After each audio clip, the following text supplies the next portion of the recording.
And thank you for staying with me here on KTN News. Welcome back. Let's keep looking at the stories that we have on our desk this afternoon. And the National Assembly's Public Accounts Committee will this afternoon examine the Ministry of Foreign Affairs accounts on misappropriation of money in foreign travel. The Auditor General for Edward Ouko, I beg your pardon, gave an advice. The Auditor General, Edward Ouko, gave an adverse opinion on the ministry after auditing its accounts for the 2014-2015 financial year. According to the auditor, staff at the ministry had not surrendered 37.7 million shillings in interest for the year that ended on the 30th of June 2015.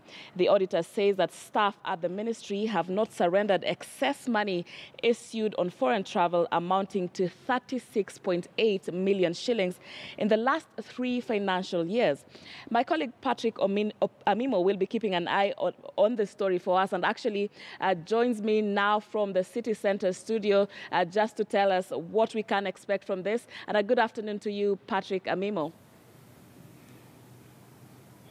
Good afternoon, good afternoon, Mamanyi. Indeed, this particular aspect, when we find that the Auditor General has issued an adverse opinion, it means that the statements, financial statements issued by the Ministry of Foreign Affairs are either misrepresenting, they don't, or lack accuracy in terms of how the ministry did use its money allocated to it.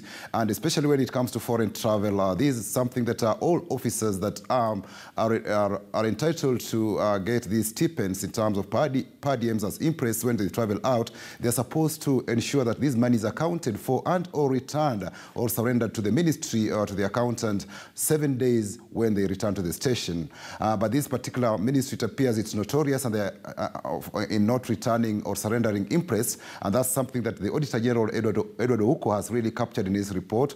And now we are looking at these 2014-2015 financial year where it says that 37.7 million shillings have not been accounted for. The officers have blatantly refused to surrender this particular money. And when we look in the past 3 years, from 2012 to 2015, then it means that a whopping 75.7 million shillings in allowances, travel allowances by the Ministry of Foreign Affairs has not been accounted for by its officers, and the Auditor General wants this money accounted for.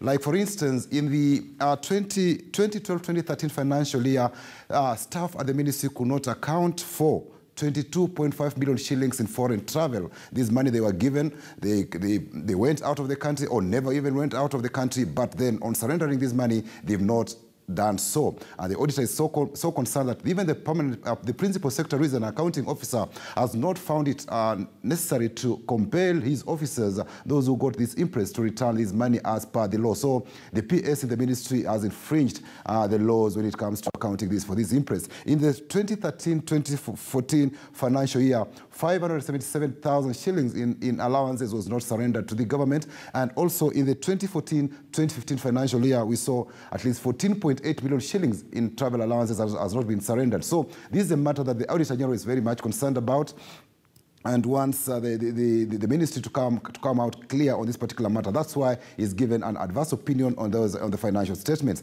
The other issue of concern with the Auditor General when it comes to these Ministry of Foreign Affairs is to do with the revenue collected, especially now in the year under review that is ending June 30th.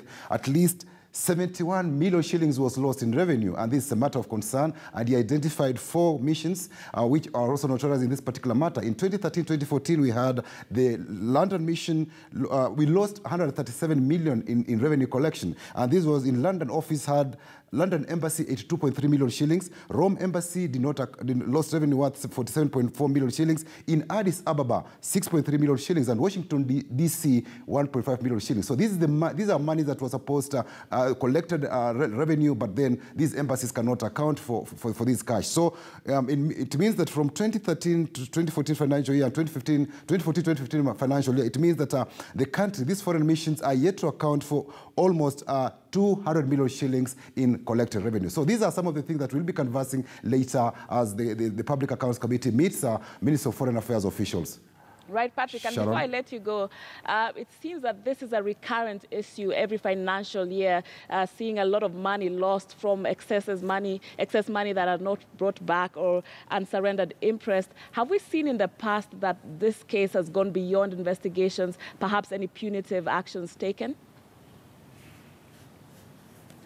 This is a matter that the accounting officers should ensure that when staff who benefit from this particular interest return to station, they must account for the money. But then it's a trend that is common even at the county level, where we saw even the previous report from the Control of Budget, where she expressed concern that some officers take this money meant for travel allowances and out, and they assume this money to be loans. So they take this money as a soft loan. That's why we can find that they are not returning this cash. And oftentimes is that foreign travel uses a lot of money, and this officer, maybe an officer entitled about maybe getting $1 million shilling in terms of travel allowances, does not surrender this money and instead converts it as a soft loan, and takes maybe 5 or 10 years to repay this money as a soft loan, which is not supposed to be the case. So it is something that the Auditor General is very much concerned and thinks that these are fraudulent deals that are happening at either the ministry level or county level, which should be nipped in the bud. Right. Shannon? Many thanks, Patrick Amimo, who will be keeping an eye on this developing story as the National Assembly Public Accounts Committee sits and canvasses on that issue this afternoon. Let's move on now. And